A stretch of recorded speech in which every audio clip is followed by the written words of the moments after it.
পারে। আমি সবসময় একটা কথা বলি যে আমার নেত্রকোনার একজন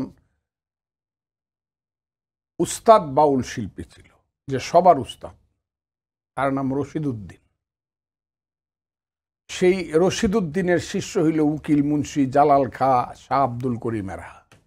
রশিদ উদ্দিনের একটা গান আছে, হাকিম হয়ে হুকুম করো, পুলিশ হয়ে ধরো, সর্প হইয়া দংশন করো, উজা হয়ে যারো।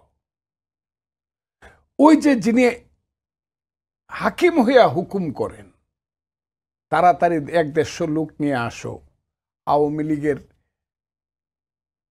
ব্যান্ড এই স্লোগানটা দেওয়া, আওয়ামী লীগ নিষিদ্ধ, সদস্য হইলেই চলবে, গরমের মধ্যে চিন্তা করো না, ঠান্ডা পানি খাওয়ামু। এই জায়গা থেকে যদি কোনো ঘটনা ঘটে তাইলে এরা যথেষ্ট এটাকে বন্ধ করার জন্য। না না, এনসিপি তো, আর যদি নিউট্রাল গভর্নমেন্ট, ইন্টারিম গভর্নমেন্ট যদি নিউট্রাল থাকে, এরা তো 150 লোকের মিছিল করতে পারবে না 7 দিনে।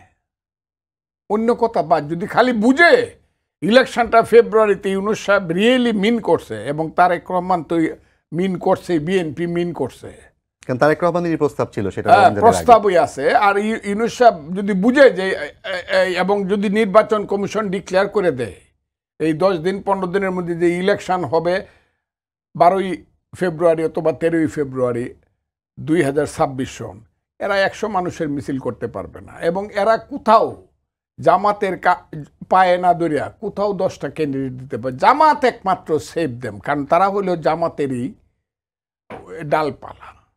তাদের প্রত্যেকেই এক সময়ে শিবির টিবির বা এই ধরনের সংগঠন করছে, পরে আরেকটু উপরে গেছে, হিজবুত তাহারির অমুক তমুক করছে। এরা সবাই জামাতের সন্তান। জামাত যে শক্তি, যারা 54 বছরের স্বাধীনতা বাংলাদেশের মুক্তিযুদ্ধকে মানতে পারল না, তাদেরই শক্তি হইল এরা। এবং এদেরকে মানুষ চিনে ফেলছে, এই কারণে চিনে ফেলছে যে তারা যত বড়, তাদেরকে অনেকে মনে করতো বাবারে এত ফিডেল ক্যাস্ট্রোর মতো কাজ করে ফেলছে, হাসিনার মতো সরকার ফেলে দিছে, এরা তো চেগোয়ে বেড়া এক একজন। কিন্তু পরবর্তী সময়ে দেখা গেল এদের লোভ, লালসা, অর্থবিত্ত, বড়লোক হওয়ার যে অফুরন্ত আকাঙ্ক্ষা, সে আকাঙ্ক্ষার পিছনে এদের প্রাইভেট সেক্রেটারি 312 কোটি টাকা 3 মাসের মধ্যে কামাই করে ফেলে, বা 6 মাসের মধ্যে কামাই করে ফেলে। কাজে এদের প্রতি মানুষের ধারণা হয়ে গেছে এদেরকে ভোট দেওয়া আর বাংলাদেশের গ্রামে গ্রামে সমস্ত স্কুল কলেজ বিশ্ববিদ্যালয় বন্ধ করে দেওয়া, গ্রাম থেকে ধরে ঢাকা বিশ্ববিদ্যালয় পর্যন্ত এটা সমান। কারণ 3টা জেনারেশন, এরা যদি একটা লোক পাস করতে পারে পার্লামেন্টে অন্যের সহযোগিতা ছাড়া, অন্য দলের, তাইলে আমার মনে হবে যে they are the best patriot in this country. কিন্তু আমার ধারণা তারা একটা ছেলেও পাস করবে না।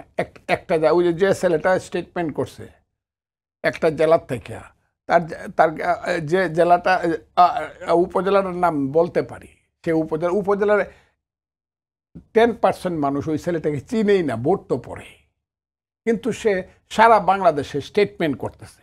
কাজে এনসিপির বিরোধিতা এখানে কোনো ম্যাটার না।